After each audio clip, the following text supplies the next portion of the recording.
I'm Erin O'Byrne and welcome to Everything EFL podcast. I'm passionate about serving teachers and I offer training for schools and institutions whose language teachers need a little refresher, a change of mindset and some super practical ideas to put into their classrooms straight away. There is no one-size-fits-all lesson plan, but you've got a friend and support system in me. I can help reduce your overwhelm, give you some teacher inspiration, and improve your work-life balance. How? With some solid advice, takeaways you can try out immediately, and some much-needed teacher love, because your well-being is important too. Are you ready to make small changes one step at a time and remember how amazing you are? Let's go! Hello, you gorgeous teacher. If you're one of my lovely regular listeners, welcome back. If you're brand new to Everything EFL podcast, you are most welcome and I hope you stick around. Now, this is my final end of year, let's call it pep talk episode, shall we? How's your year been? Mine has been a real game changer, I think. I feel like I've really got something I can offer to you lovely teachers, either in person, online, or on my methodology mindset blueprint course. And I plan to work with as many of you as possible in the future. So if you are interested in me coming to your institution and doing some workshops or doing it online, my email's in the show notes. Like I said, also, I will be improving my methodology mindset blueprint course. So keep your eyes out for that. If you fancy something a bit different, a bit holistic, and quite possibly transformative. Okay, I'm talking about taking these little steps to really change your teaching approach, methodology, and introducing all of that really, useful, essential in my mind stuff like community building, mindset, positivity, stuff like that. If you want just a small taste of something holistic, consider signing up for my freebie. It's called Mindful Grammar. The link is in the show notes. So I was thinking about this year and about sort of trying to build my own career and everything. And I came up with sort of a 5-point reflection for myself. And I'm going to share it with you because I think everything here pertains to teaching as well. So we're going to dive straight in. So as you know, we talked about this briefly last week and in other episodes, reflection is a very big part of learning and teaching. Not everything goes to plan. In fact, most things don't. That's okay. We're always seeking to improve, but we're often very hard on ourselves, aren't we? Yes, we are. So anyway, let's dive in and see what I've come up with. All right. Firstly, actually, this sounds, now I'm reading it, it's more like advice, but it comes from reflection. Don't beat yourself up for not being perfect and messing up and not getting your students to where you want them to be, okay? I'm going to be honest, guys, I've been sort of going it alone for about 3 years, but this year is the first year I've really made progress because at the end of the day, I didn't have a clear message. If you don't know who exactly you're talking to, you don't have a clear message. And that was my issue. But I think now that, I've aligned myself with teachers who are a little bit overwhelmed, who need a refresher, who don't want any more prep time, who want a change of approach, who want to help their students, but also, not sacrificing their personal life. And I think that now I have that, my message is much clearer. I'm never going to be perfect at it, and that's okay. You're never going to be a perfect teacher. We've talked about this before. That's okay too. As humans, we're conditioned to sort of focus on failure rather than success because, in this age of instant gratification and social media, we only see people succeeding, being happy, being great at that job, being great at what they do. And we never hear about the times they fall, fail, and fuck up. And let's face it, we all do. Okay. And I think as a group of people, we need to talk and we need to share some of these failures. And unfortunately, what I've observed, what I've heard in some institutions, there is an element of competition amongst teachers and definitely an unwillingness to share their ideas, their lesson plans, their materials, because you get very precious about what you've created. And guys, it's ridiculous. We should share. We should be elevating each other and supporting each other and feel comfortable in our staff room saying, I messed up. This was terrible. Any advice, any suggestions? Yeah, try this lesson plan. It worked for me. What's wrong with that? It's not like that everywhere, okay? But like I said, I'm just speaking from experience. Secondly, if certain things went right, how about congratulating yourself? Certain things didn't go so right. Fine, we've talked about that. Ask yourself why, how. Might be down to something you did, something their student's reaction, their just lack of anything.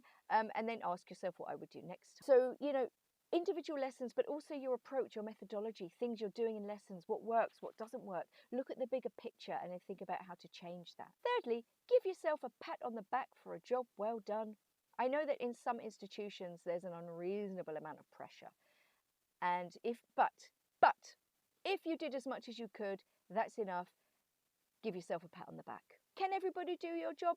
Absolutely not. There's this horrible saying in English, and it goes something like this: those who can do, those who can't teach. I say that's bollocks. I would love to see those people come into a class, juggle the things that we have to juggle, deliver a decent lesson. Good luck with that. Moving on. Number 4, if you're not happy with something that you're doing or you've done, or like I said, thinking about reflection and methodology and all of that, now is the time to make a change. Now, this is a big one. Change is hard. We fear change, but we have to remember process. I've said it a million times. It takes time. Things do not change immediately, but you might see small little differences happening gradually. That's what I said in episode 117. There is no one size fits all. You have to consider switching things up and trying new things, which leads very nicely to number 5. Think about the small steps you could take to make that change. Now, again, I talk about this all the time. Take the first step just to try something small. And if you're not sure what that little thing is, go back and listen to a few different episodes. Maybe there was a particular episode where you thought, oh, that's a good idea. I'll try that. But for some reason you didn't. Go back and listen to it. Make some notes and then write down a little plan. What am I going to do? How am I going to do it? Which class am I going to try it with? You might have to adapt it for your time, the class size, the space you're in, the age group, the level, but that's your job as a teacher to steal and adapt. Give it a go. It's the only way you will change, you will progress and grow as a teacher. Unfortunately, and I hate to be the one to break it to you, no one's going to wave a magic wand at you, okay? It's not going to happen if you wait for it. If you don't have a lot of time for professional development, just use this podcast or my newsletter. Take one thing every week and ask yourself, how can I do it? How can I steal and adapt? And that's it. I hope that's, again, food for thought. I really hope this year was good for you, and I really hope next year will be even better. And I really want you to think about the things that I said and tell me which of these points resonated with you the most. If you're celebrating Christmas, I wish you all the joy, all the celebrations, salutations, presents, crackers, and goodwill and cheer. And if you don't celebrate Christmas, are you having a break? Or are you just carrying on through? If you are, find some time and space for yourself to relax, to clear your head, to clarify your thoughts, and think about how you're going to take some action in the new year.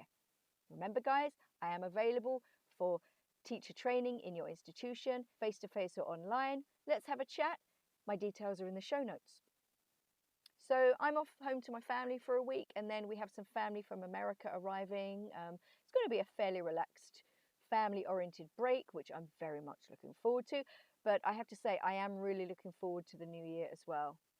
I'm really looking forward to creating more content and value for you guys, revamping my course, working in different schools and institutions. And I think next year is going to be really exciting. And I really hope that you guys come along for the ride.